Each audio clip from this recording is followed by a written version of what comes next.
This channel is for immature audiences only. It is not for children, only for childish adults. We might play some video games that kids also like, but we say words like fuck and shit with alarming frequency and make crude, inappropriate, and morbid jokes all the damn time. Level 0 NPCs assumes no responsibility if your idiot spawn watches this and gets traumatized. Oh, yeah. Let's just open on that weary, oh yeah. No, I'm good for it. Well, I'm good for it. Hello, everybody. Sometimes I'll go to say something for a cold open, and just as I'm about to say it, Matt says something, and then it just fucks up both cold opens. So I'd rather throw it to Matt than fuck up both, you know? But, it's a tradition. I like the full 1.5 seconds of just like silence, though, opening the episode. I think that's a good way to do it. It's a good one. Awkward silence. Who's going to talk first? I guess we're going to have to fucking do this. Hi, everybody. Welcome back. Welcome back. Hey, I'm Matt. Oh, no. Oh, God. We don't have a marching order for this. I'm Alex. I'm Julia. Yeah, and welcome to Level 0 NPCs, a channel in which we play old games and then commentate around, mostly commentate. More commentating than playing, honestly. It's about, 30% nonsense, maybe 40% answering the mailbag. And then, I guess the remainder 30% is gameplay. Yeah. I didn't start a poll, by the way, about whether people thought we should do like split up mailbag episodes and content episodes. So we're just gonna wing it this week. Do you know what as usual? Do you know what it occurs to me though? What does occur to you, Matt? Well, I know we talk a lot during these episodes, but I feel like we get as much playing done as we used to back in the old days when our episodes were 15 minutes long. A ratio of like play. Yeah, we're getting about 15 minutes worth of play in an hour-long episode. I think that tracks. I was reading an article by, I forget what artist it was, but he was advising younger artists, and one of his bits of advice was don't quit your day job because you won't have more creativity just because you have more time. I don't think that's absolutely true in all circumstances, but it was an interesting statement on just the idea that like your creative energies will kind of expand to fill the space that you give them. So if you've got an hour in the evening to create and you buckle down and do it, you probably will get as much done as if you had, all day to do it.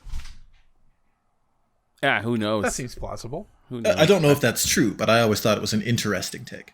Yeah, I've never heard that one. I suspect it's probably false. But I have never experienced it, so maybe it is true. Well, I believe where he was coming from with it is that some people will sort of leave their job to do their own thing full time and find that the day becomes cavernous and unproductive. Yeah. Okay. Yeah. That's. Damn it. Yeah. And his statement on it was just that passion that you have for doing things in your downtime is just expanding to fill that bigger space. So it was both in that he was suggesting that I think people could. Being employed at something else doesn't mean you can't do your thing was part of it. And also, because some of us have to, make the ends meet somehow or another. And also just that you should be patient with yourself if you're finding yourself in that circumstance. That's fair. That's so fair. So it's probably true. Anyway, yeah.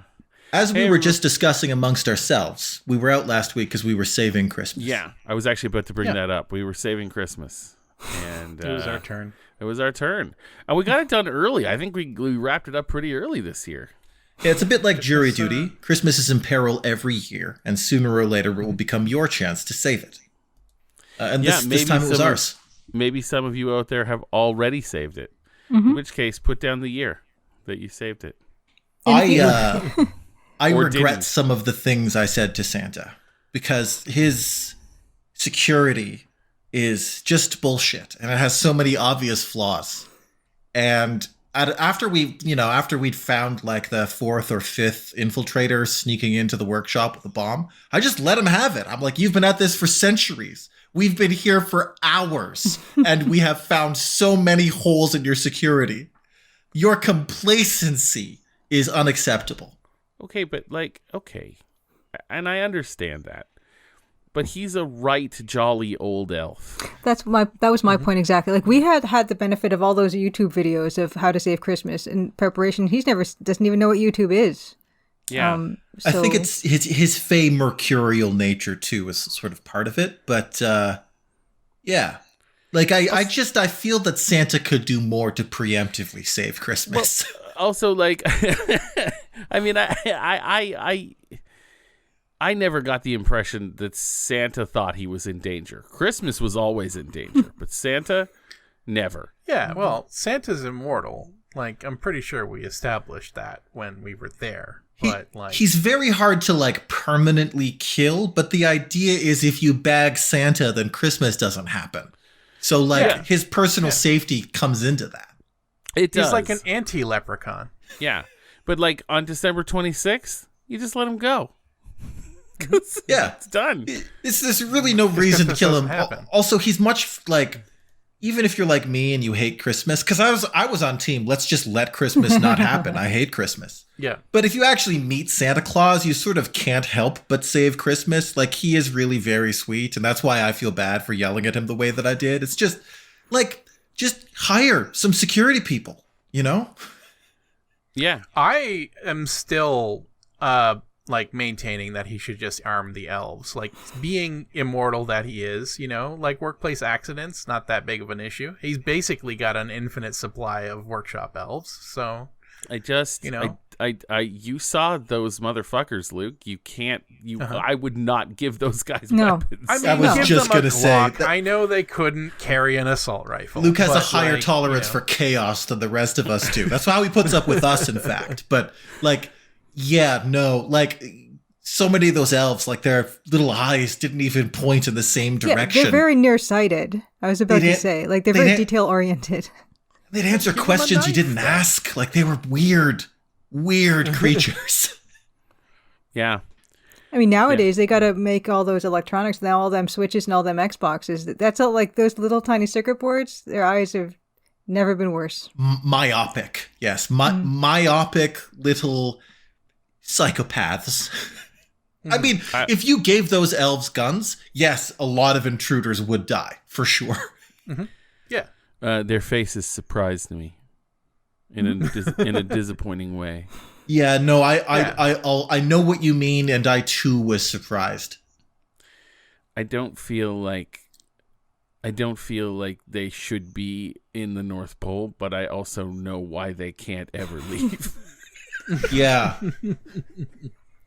It's really a humanitarian thing. When they say the fair folk, they just mean pale.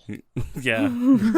Yeah. Pale definitely applies, but in the same way that maggots are fair folk. Yeah, and you know what? It's one of those things too, like you can't like casting them in a movie doesn't make any sense because they have no race. There's no race to them. There's nothing to them. They're just I joke before about Canadians having no actual culture. I recant that statement.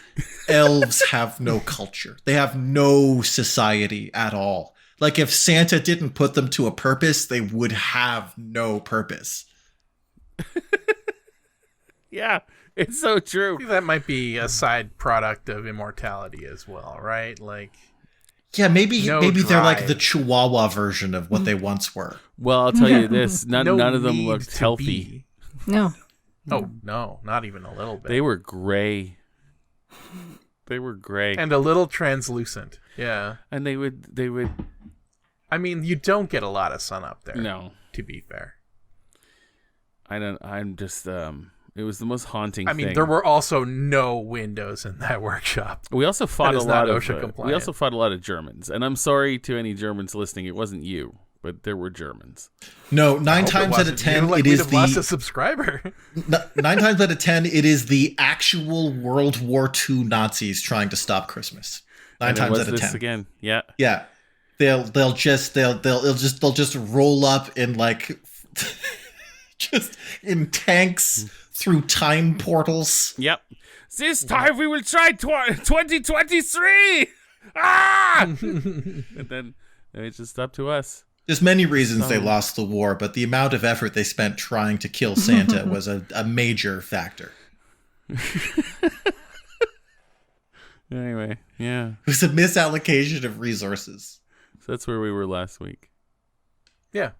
So, sorry for missing the episode, but you're welcome that Christmas was saved this year. Yep. If you like Christmas. And like for people like me who don't like Christmas, I get it. I think when your turn comes, you'll sort of get where I'm at. But yeah, I'm sorry that Christmas is still happening. No one's more sorry than I am. Yeah, one thing that A Christmas Carol teaches us is that if you don't like Christmas, you're probably going to hell when you die. So, so Alex was hedging his bets. He was hedging his bets, and we couldn't have done it without you. So thank you. I mean, it is like, I'm not saying it isn't a moral failing to hate Christmas. I'm not. I've seen all the movies. Like it's clear what side you're on when you hate Christmas, but and there wasn't like an Ebenezer Scrooge moment where I'm like, you there, boy, what Scrooge. day is it? It wasn't. There was. I still hate Christmas. It's still a real bummer. But yeah, it was more. I could see it in your eyes. It was more of a, well, I'm in the North Pole. It was clear it would be a much bigger bummer for complicated interplanar reasons. Yeah. If Christmas didn't happen. I feel like for Alex, it was like surviving a Saw movie. Also, like, it's true, but also, like, Alex is a team player. Like, we were exactly. all saving Christmas. Absolutely. What was he going to do? Sit in the Let corner us and go, down? no, Yeah, exactly. Christmas sucks. Okay, you know what it honestly is? It's because 9 times out of 10, it's the literal World War II Nazis. Not every time. That was our time, though. This time it was, yeah. I'm anti-Christmas. That doesn't make me pro-Nazi. Yeah, if you had to choose, you're gonna fight the Nazis. Yeah. If I have to choose between Santa and Nazis, you got me, Christmas.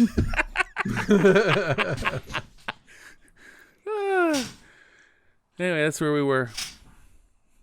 So welcome back to Colonel's Bequest. Yep. This will be an interesting non sequitur for people who are watching this at some other time of the year. But for those of you who are watching at the time of, it's December. And I also assure you, 2023, yeah, and anyone who's listening to this out of order, this isn't for you. I'm sorry. Well, this was a weird place to start. They're welcome to watch out of order. Even though I They're also introduced welcome myself, to watch like outside of the normal time. It was an unusual choice. I'll be honest that Matt decided today was the first time in probably 4 years that we have introduced ourselves. Aside from introducing new members of the show. I always say, this might be someone's first episode. You don't say that.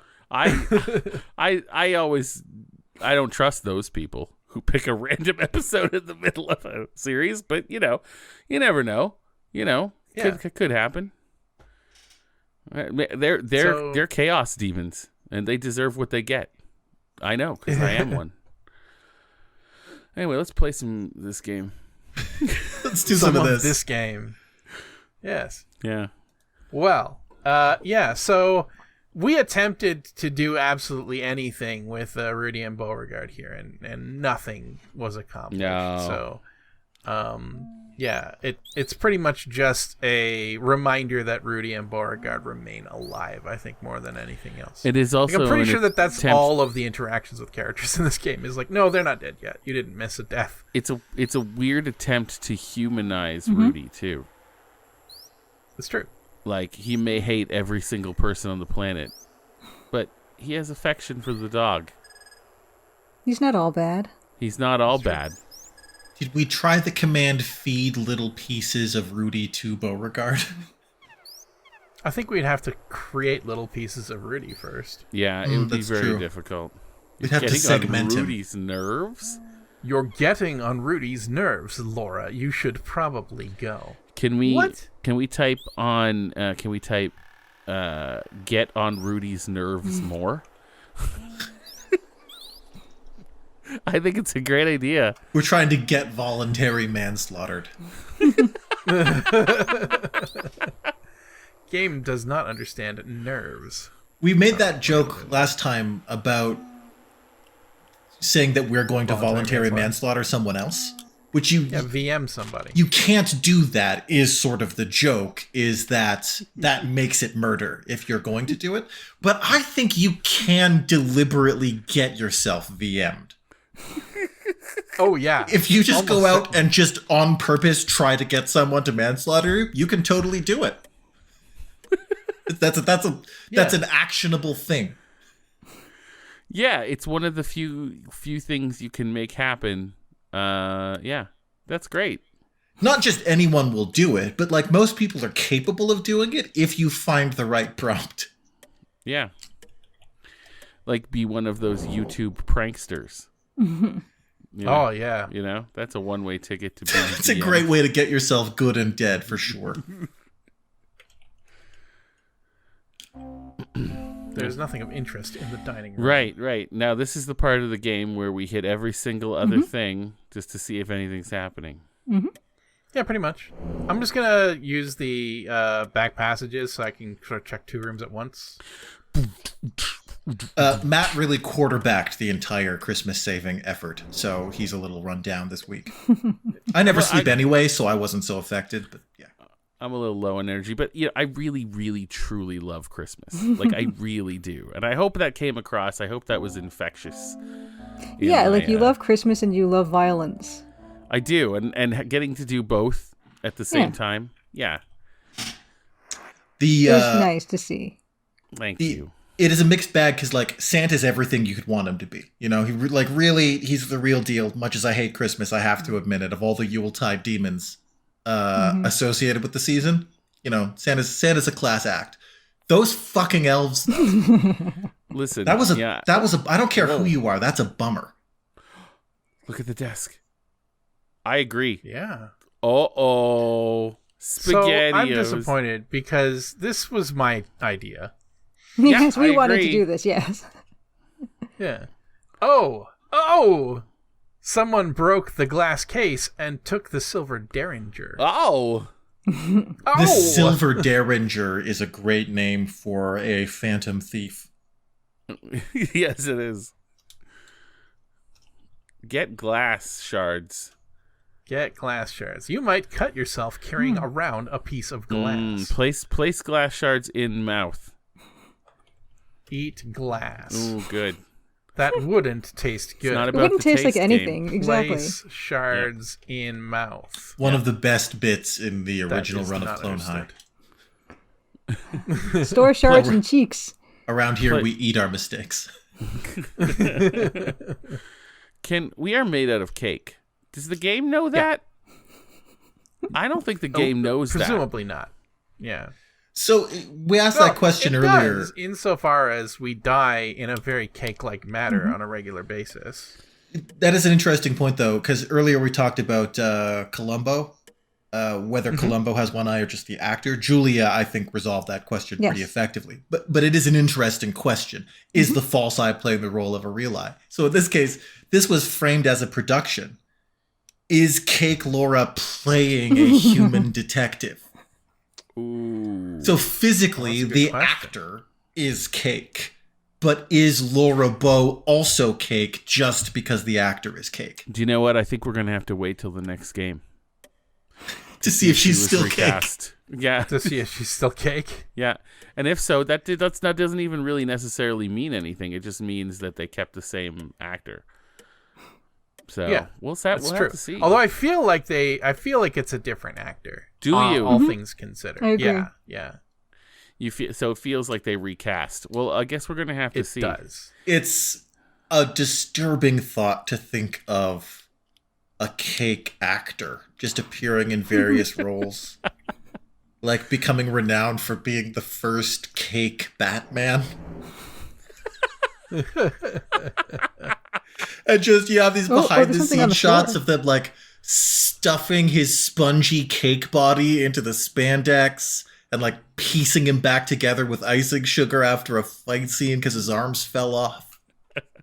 It's not extremely well known, but as a matter of fact, there already has been a Cake Batman, and it was George Clooney. Oh, I love it. Yeah. You notice a dusty footprint on the floor. A footprint. Look at footprint. Oh. You don't see any footprints around here. I didn't ask about a footprint. I asked about a footprint. Examine. Print. Examine. You see examine. Maybe because the thing that one of the reasons we think that Cake Lore is cake is that she doesn't say a lot in this game, and I kind of wonder if this is supposed to be a theatrical production, they just thought she had the look, like a really good look for it, and then they realized she could barely talk, and so they kind of rewrote the whole thing so she would barely talk. Yeah. Oh yeah. Oh yeah. I buy Because it. if you, it's like when they cast Arnold Schwarzenegger as Hercules. You know.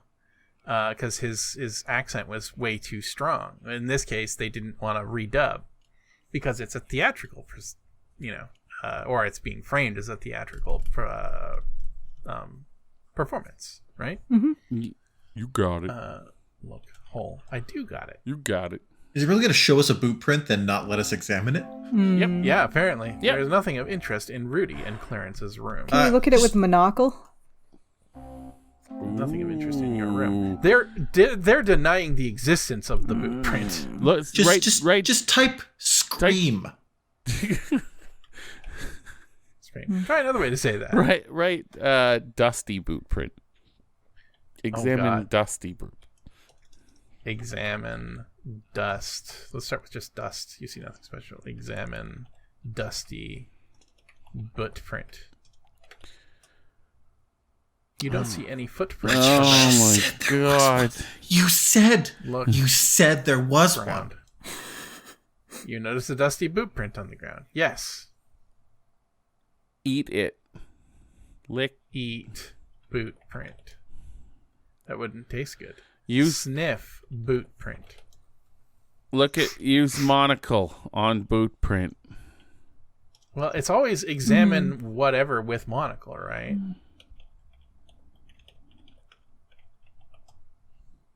You examine it with the monocle, but don't see anything interesting. Okay, it is just a you know boot what? print, I guess. It's just Okay. Just to indicate somebody was there. Yeah, This is- something that is particularly frustrating about Colonel's Bequest is that they give you clues, but they give you no meaningful way to interact with the clues. Like, I was able to see fingerprints on various items, like the glass or like the poison champagne, right? Or the feather boa on the ground, and the game refuses to allow me to pick these things up. It refuses to allow me to compare them against things, and in some case, it outright refuses to acknowledge that it exists after telling me it exists. Yeah. So it's like there is investigation that you can do, but all you can do is investigate for the sake of investigation, and not actually like using that investigation to a certain end, right? Yeah. Which is frustrating. It is. Wow. Well, we'll get to the bottom of this mystery one day. One day. Look, hole. There is nothing of interest in Gertie and Gloria's room. Yeah. I wonder why. it's You see the colonel sitting in his room. I didn't have this analogy when last re-recorded, but it is a bit like dealing with Christmas elves. Because it's not so much that they always lie, as much as it is that they're just not capable of honesty. Yeah. That's a real tip when you're saving Christmas, is just try to avoid talking to the elves, because it's so frustrating, because even if they sound like they can help you, they definitely can't and wouldn't if they could. And yeah, listen to Santa on this one. He'll be the first one to tell you this. And you'll be like, "Oh, that can't be true." But he's right. Openness. It's you get the impression they're almost parroting speech rather than saying it. And it feels like they are trying to upset you by tricking you.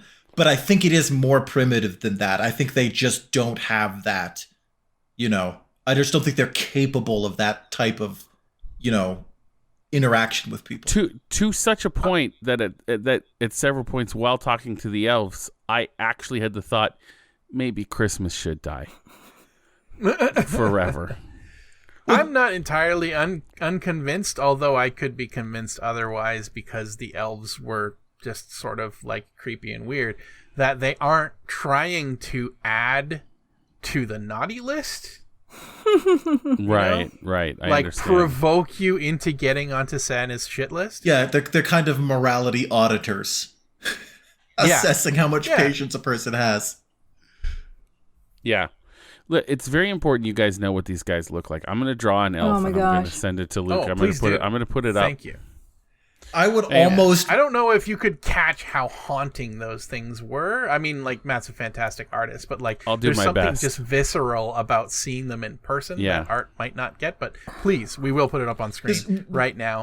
I would almost say, like, don't look, like you don't want to know, but honestly, it is like jury duty. Like, sooner or later, could be now, could be 50 years from now, your turn will come to save Christmas. That's why Christmas so rarely happens. It's like 60-40 at best. I would not be surprised if how off-putting the elves are is a contributing factor to Christmas not being saved someday. One feels that he could get better help, but one must admit he couldn't get cheaper help. As lesser fey creatures, he can just kind of command them. And he doesn't have to use such inconvenient human trappings like speech. I think truly that we're really doing elves a disservice by calling them elves, these creatures. They are not. I mean, in all fairness, I know of no other real elves except for those ones. There has to be. It could be that there has been just really good PR around elves. I cannot believe that those things are in any way like inspired like any sort of Tolkien-esque elf. I can't. Oh, if Tolkien were alive to see them, he would have died again. Anyway. I mean, you could plausibly describe them as gnomes or goblins, I suppose, but that again, I feel like Santa's goblins would not like work very well towards his. That's good a PR, little more appropriate, but like they're not like endearingly ugly. Like like I don't hate gnomes and goblins in the way that I hate those elves. They are off-putting. It's true. You want to give them weapons, like you gotta understand, like for them to be protect themselves. Like I understand the North Pole, like no surprises, it's fucking cold, and it was inhospitable last week. And when I say that frequently we just went outside because the cold was better than their company, like it's bad.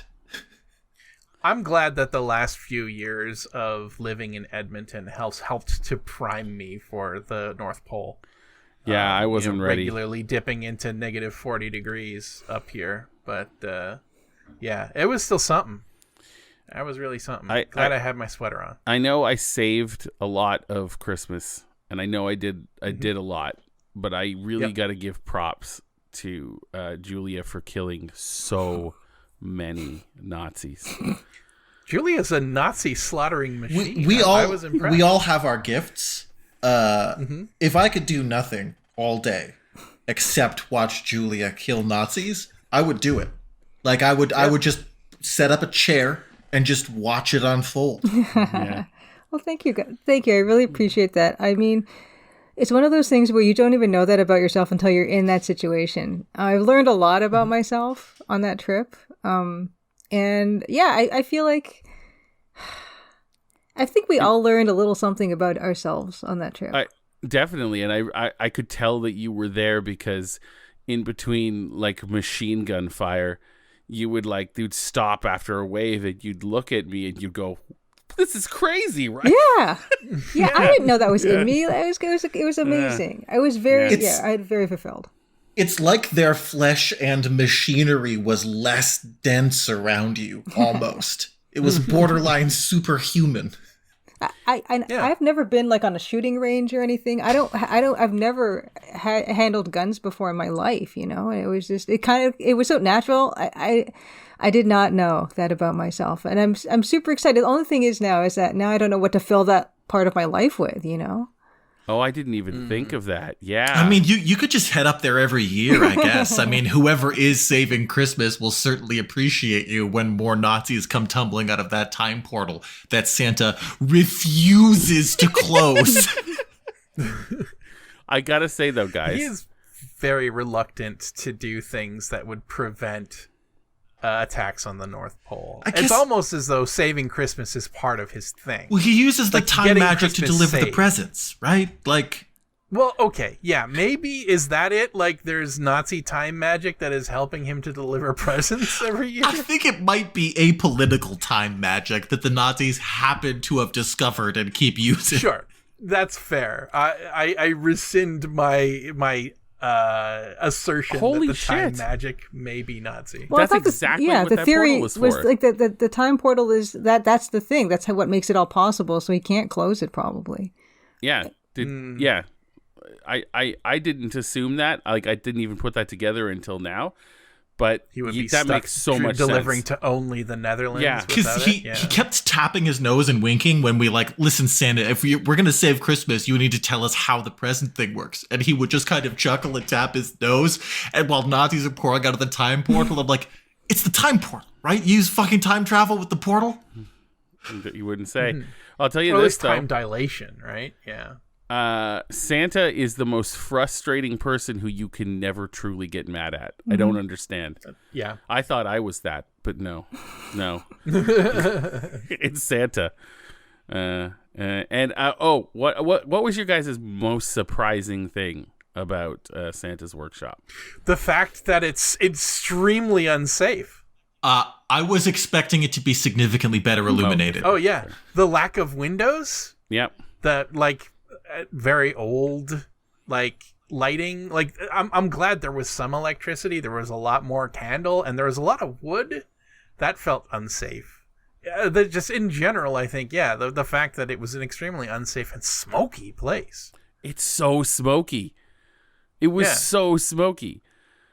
I still have like the sweater I was wearing still smells like a fucking campfire. Yeah, and Nazi blood too, probably. And well, I mean, like that washed out better than the smoke smell. Yeah, of workshop smoke. Yeah. I'm actually grateful about the smoke smell because it meant we could smell the elves less. Yeah. Maybe that's why. It's not like they were like creating many things with fire, right?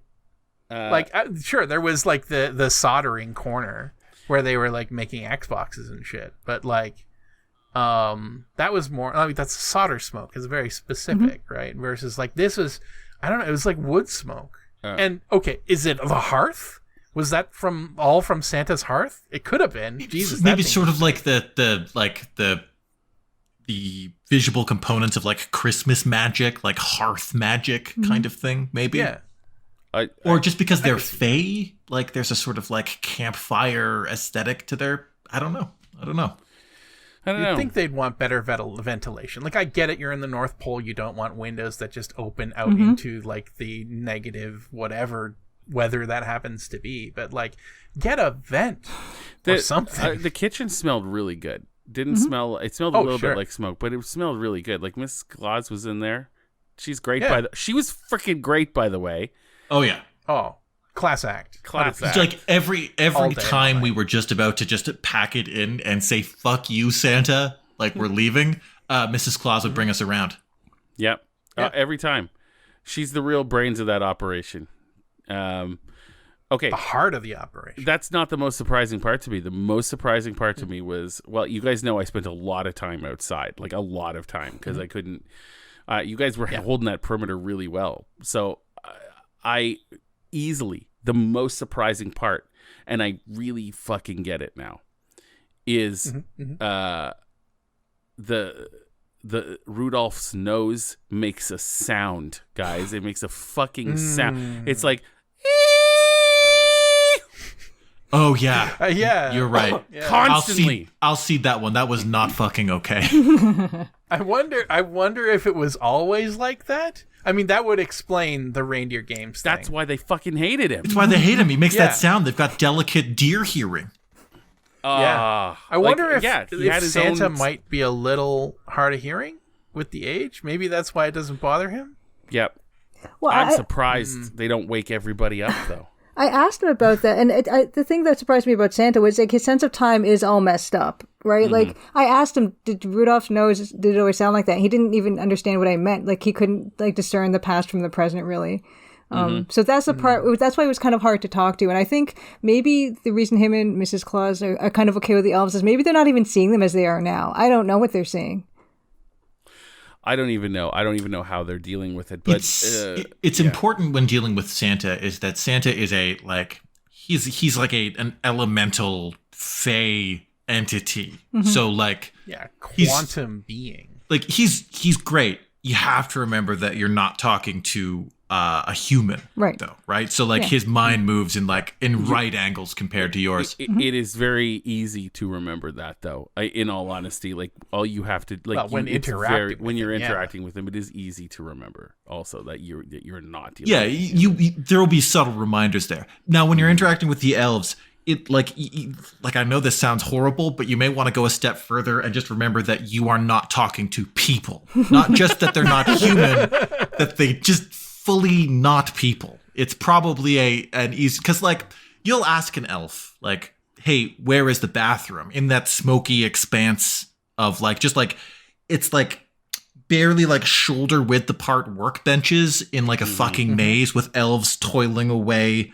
You know, just yammering in their horrible elf language and like building an Xbox with soldering. And you'll ask an elf where the bathroom is, and it'll like nod helpfully and fully lie to your face about where the bathroom is.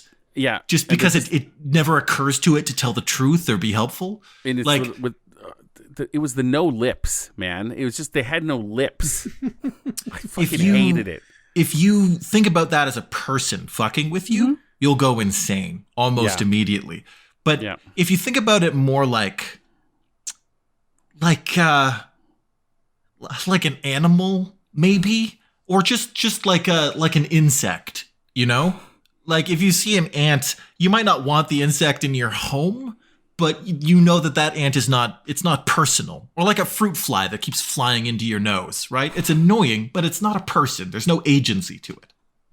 Yeah, if anyone is concerned about Alex othering these things, they are other. Right? I think we should bring the picture up again. Yeah. Case in point. Yeah. And it's not just the look. It's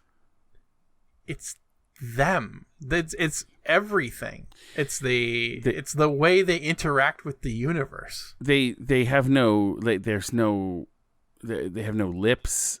They have no discernible liquid in their mouths, but they have teeth. Yeah, there's teeth. Oh, they have teeth. Lots of teeth. They have teeth.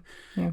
They have little tiny square teeth. Like every now and then, when like Julia was like taking a breather between like staving in a Nazi's head with his own rifle, Santa would just open a Christmas portal, just round in the sky, and just drop a column of elves down.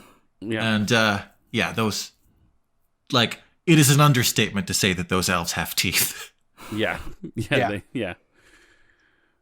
Oh. That's what convinced me that if you armed those things, you wouldn't need people to come and save Christmas. It's true. They didn't hurt us. No. They didn't even think of hurting us. They're They're not hostile. Yeah.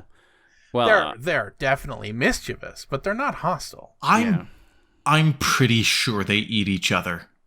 I didn't witness it, but I saw like peripheral events that suggested to me that they have as little disregard for one another. They have as little regard for one another as spiders do.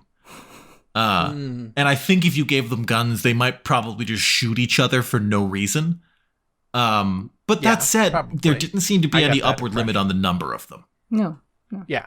Well, that's the thing. It's like an infinite supply of like off-putting little creatures, right? It's like Santa had a fucking spawn closet of like elves. Ugh. It like if the elves had just been big ants, and it turns out that Santa just had ant magic that let him control giant ants like Ant-Man, that would have been significantly less surprising and less upsetting. Yeah. If just a carpet of ants was building Xboxes and stuff like that, I would have been like, that's weird. I didn't picture here in this Arctic environment Santa to be like an ant guy. But no, the elves were a much darker revelation than that. Yeah. Anyway, I can't talk about the elves anymore. I'm sorry I keep bringing it up. No, it's been weighing heavy on my soul. It was the worst part of last week, and I'm glad we saved Christmas. I really am, and Santa was so grateful, and I got some we all got some cool stuff out of that. Yeah, no, you do get some cool Christmas magic items. Yeah, but like, man, those fucking elves. It's the reason I wanted to tell people about it is just because like I keep finding myself like dwelling on the shit that they did and how frustrating as it was in the way that I'd be frustrated if like a person really hurt me, you know? And like it's hard to let that go once you've set that, but I think if you went in knowing that in advance, it might be a little easier, and that's what I'm hoping. And I think we need to make this clear. I think it speaks volumes that the elves are the most haunting thing. And this was the first time that all of us have taken the lives of humans. And we were taking the lives of 1942 Nazis. Like, I can't tell you that even still, even after all that, it was the elves. That you know what was weird is I know a little bit of German, like not much. I took a high school class on the subject. I couldn't catch a word of what they were yelling at each other. It was almost like cartoon German. It almost was like that. Maybe that's why, you know? They were on a lot of drugs. Yeah, I gather. They did feel very like Wolfenstein 3D. They did, and you don't want that. It's not what you want, right? But it also doesn't quite make sense how they never run out of Nazis, right? Because they're coming from the past, and they try every year, and they're like they just keep trying. So, is it a different group of Nazis that gets thwarted each year because that timeline doesn't happen, or is there like I don't understand how they never run out of them? It could be the same ones because of the time warp. I don't know. Ooh, we'd have to keep coming back theory. and see, you know. There's some some questions of both philosophy and physics, I think, that would need to answer that. And I think the only one who could really help us understand that is Santa, and he ain't telling. No, well, I'll tell you he's this. ineffable for sure. Well, that's true. Ooh, ineffable. That's exactly the right word for him. What stayed with me the most over that whole trip was, it wasn't the killing of the Nazis, which I slept like a baby every night. I probably slept better than I ever had, ever. So that was not the problem. But having trouble like relating to both ends of that whole spectrum where you've got Santa, who is ineffable. He's like this higher being, and I couldn't relate to him. Of course, we all have a very strong connection to him, but it's very hard to talk to him, and it's hard to relate to him. And then the elves is impossible to relate to them as well because they're on the other end of that spectrum, and we're like smack dab in the middle of that. And just to know that for most of the year, it's just either extreme end of that spectrum interacting with each other, I have no idea how they're making that work. Oh, Jesus. Yeah. No, I hadn't thought of that. The gulf between Santa. Maybe that's why they don't bother him, is they're so beneath him that it doesn't even. That's exactly why. And I also I truly believe also that like we're not even on the same track. Like I feel like putting us in the middle of that is a weird, like they're just not. Yeah, there's another axis to that graph, and we're pretty far along that axis we're too. On there. What's great though is cosmic beings in a way that makes Alex feel more human, right? yeah, even I felt more human. The one thing that makes Mrs. Claus so key to the whole saving Christmas equation is I think she was originally human. Yeah, I don't know if she is anymore. I don't think she ages, but she definitely remembers being human, and there's a human air to her. Yeah, True. Yeah. She makes a damn fine gingerbread cake. Yeah, the food was amazing. I think we all cried. Like we got one bite in, and then just tears It was so good. But Like, I'll tell you this. like big globular, like Spirited Away tears, like the second you get it in your mouth. It was amazing. It was truly amazing. Like, can I be a little controversial here? Because I don't. It was the most amazing gingerbread cake I've ever had. I was kind of hoping that it was. Is that controversial? I don't think that's no, something I no. would, It's this I would part. refute. It's the part that I was kind of hoping it would be more. I kind of hoping there would be more than just gingerbread cake. Well, it was Is that good, wrong? but no, I get it. Did you? You were hoping she would bake something else as well? Yeah, I mean, there were snickerdoodles. Did you not? I had a snickerdoodle. It was fine. Like Yeah, I didn't that's cry. The gingerbread cake was like Sure, life they were altering. It normal was snickerdoodles. a spiritual experience followed by like Oh, you mean I see? Yeah, normal snickerdoodles. Like you're kind of expecting something transcendent, What? and it was this is a good snickerdoodle. they were Yeah, good. Like they weren't like mediocre snickerdoodles, but they were like No. like if anyone made a snickerdoodle, that is how they would taste. Also, right? it's the least Yeah. fucking North Pole thing I could. I'm not complaining. I want to make it clear I'm not complaining. I'm just. I just felt it was. The snickerdoodles were a letdown. I was expecting more. I think because we saved Christmas, it is okay to say that. In Mrs. Claus's defense, she puts up with a great deal. Yeah, I don't know. I actually don't. I would be shocked if she made those snickerdoodles.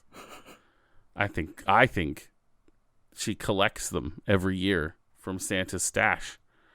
Because you think I think maybe he's just not a snickerdoodle guy, so he just kind of puts them in a bag and brings them back. you know, so yeah, that they can be and she freezes offered them. to. You know, it may be on me because I really did let Santa have it after like the third wave of Nazis got fully into the shop. And I don't think he's used to being yelled at in that way. And I think maybe Mrs. Claus had to peel off and talk to him for a minute. And that maybe took up some baking time. Yeah, That's possible. that's Yeah. probably true. Because I mean, the kitchen smelled like more than just gingerbread cake. It did, and that's what that would blew. That's what those smells were Distinctly writing bakery-esque checks smell, that you weren't know? they weren't delivering. You know, It's true. It's true. fuck. Anyway, Yeah. I Maybe don't they wanna were end sent it to on such a Canada. down I don't note. know, but like So, like, statistically, at least a couple of our viewers will have already had their turn at saving Christmas. Yeah. So if anyone in the comments would like to describe their experience with saving Christmas, and for those of you who haven't, if you have any questions or if you need any advice, just let us know and we'll share our limited experience on the subject. yeah, give us your questions Absolutely. for Christmas saving. Advice number 1, bring Julia every time. I would love to go my again. God. It was so much fun. We all If you did the have to thing kill where Nazis. you got to do the thing where you take the Nazi's gun and you just hit him in the head with it. And like when I did it, it was like taking a metal and wood bludgeon and striking a man wearing a big metal hat on the head. And it did kind of what you thought it would do. And it took a lot of swings. Julia was like one shot and like through the helmet, through like right into like the guy's sternum, it would go every time. Like he was just wet paper. I don't know. It's crazy. It's a crazy thing to see. There's a specific Like he was a part cake on person. that helmet, and there's a specific part of the stock that you have to make contact with. And I learned that after a few shots of it, I'd have to say. But after that, I was pretty good at nailing it every time. But yeah, self-discovery, you guys. You just never know. You can learn all kinds of stuff about yourself. You put yourself in those kinds of situations. It's kind of like watching somebody like strike a board in just the right way as to break it, but with an entire armored person. And I want to also give you a piece of advice, because the big thing that I did was I went out and I disabled the tanks, and it was way easier and harder than I thought it would be.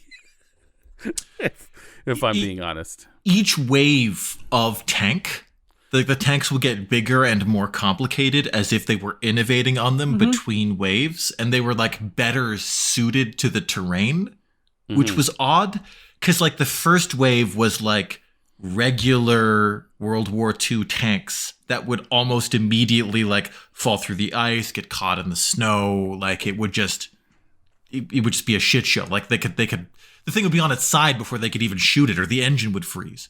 And then it got increasingly weird. And so there was like these like giant building sized tanks would come out with these wide treads better suited to the snow, and like many generations of tank in like a couple of days. Yeah, and it was me and Wyatt out there. By the way, yeah, guys, sorry, there was this other guy that got invited named Wyatt. Yeah, it's not just a friend group. Like, it's often a friend group, but there weren't enough of us. Yeah, so me and this other guy Wyatt, who's fucking awesome. I love that guy. But we were out in the fields. We were jumping on tanks. We were ripping them open and killing the Nazis and taking over the tanks, and using the tanks to destroy other tanks. And I'm telling you, that was a blast. That was a blast. Literally, actually. Wyatt's good people. Wyatt's awesome. I'm so glad he survived. Wyatt was a gem. Like, he used so few words. He was a very efficient speaker. You know, he would never speak unless it was important, and he always used like the smallest, most precise assortment of words. Yeah. God. I gotta get a hold of him. I was talking to him last week, and I said I would call him this week, and it's Thursday already, so I need to do it again, because I don't think he's even on social media. I think you have to like call him on his actual landline. I did. Yeah, I do. I have his number. And that guy's a lifelong friend. Mm-hmm. We killed so many Nazis together. I'm never going to forget that guy. I need to visit the ranch that he lives on, because I need to see the environment that would create a person like Wyatt. Yeah. Yeah. Who could not be more different from me in all of the best ways. He's brilliant. He's brilliant. And it's one of the nicest beards I've ever seen. I got a little bit of a crush on Wyatt, guys. Mm-hmm. I think most people who meet Wyatt have a crush on Wyatt. Mm-hmm. Yeah. Anyway, we're boring these guys. Oh, yeah, we're sorry. Yeah. There's been a diary lying atop of Lillian's clothes forever now, and we've just been leaving that on screen, and people are like, "What the fuck are they doing?" It was a hard week. we just got back, you know. It was an eventful week. Yeah. Yeah. And I'm actually shocked at how few injuries we took.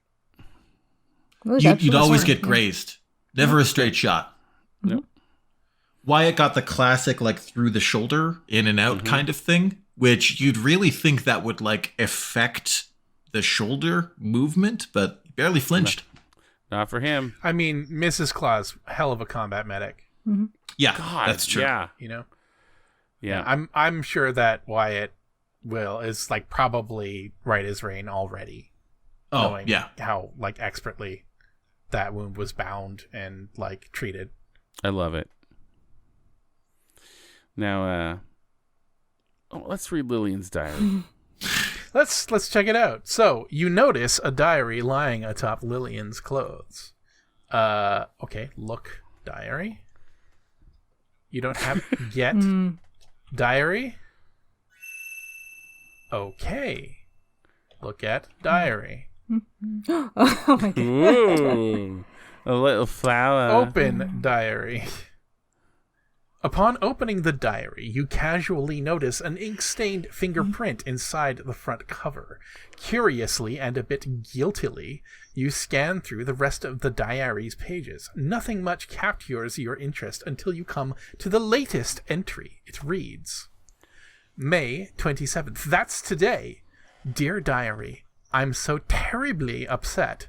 I can't believe Uncle Henri would do this to me. I thought I was like a daughter to him, and now I find out I'm no more important than any of those other creeps. Julia should be Oh, okay. They can't get away with it. You know, they just can't. Between you and me, diary, you know, they have to go. Because of what they did to me, I know they were all in it together have me put away in the nut house. I was never crazy. They just wanted me out of the picture. Now they have to. That's it. Oh. That's it. The passage ends abruptly. What could Lillian mean by all this? You turn the page and it just says apologize. Period. One word. Examine diary with the monocle because it's got a fingerprint in it. Or... Good idea. Upon opening the diary, you see a small inky fingerprint inside the front cover. You examine it more closely with Wilbur's monocle. That's it. Okay. Compare fingerprints. There's no way. This game does not understand compare. It's another useless clue. It is absolutely true. It's a useless clue.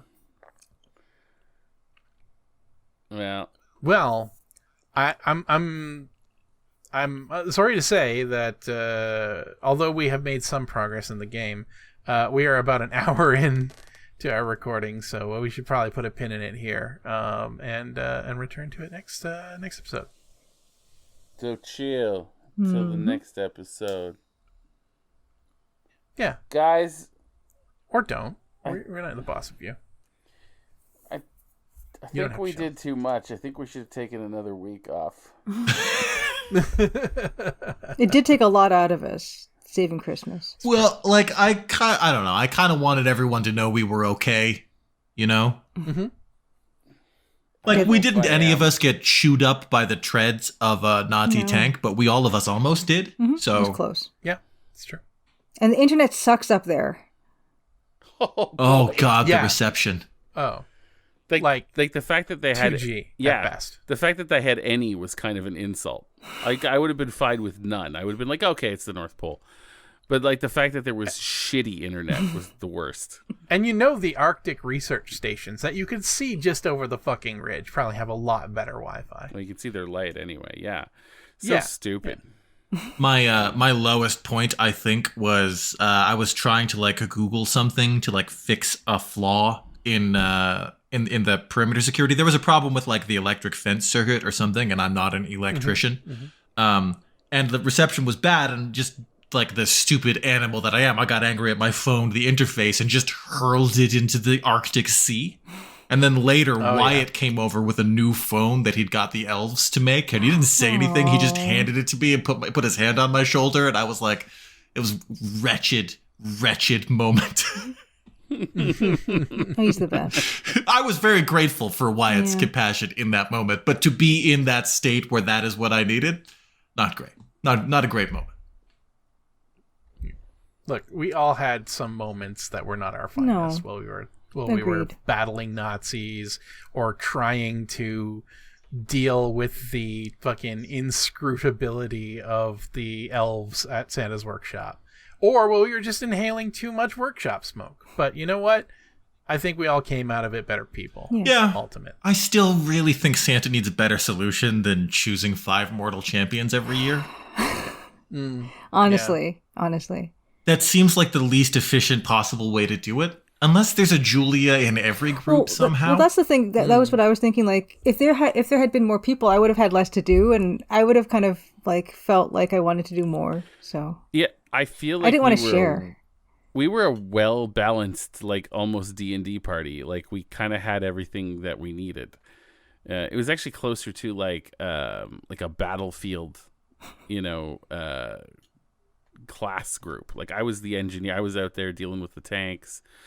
And Wyatt was like sneaky, it was great. We were awesome, and you guys were just doing your fucking murdering. See, I feel like however the selection process happens, like they seem to know more about us than we do in some aspects. Like I didn't know I could do all that stuff. That is definitely true. So yeah, I don't. They did. Amazing. True. Yeah. It's magic. Do you believe in Christmas magic? I do now. Me and too. Time travel.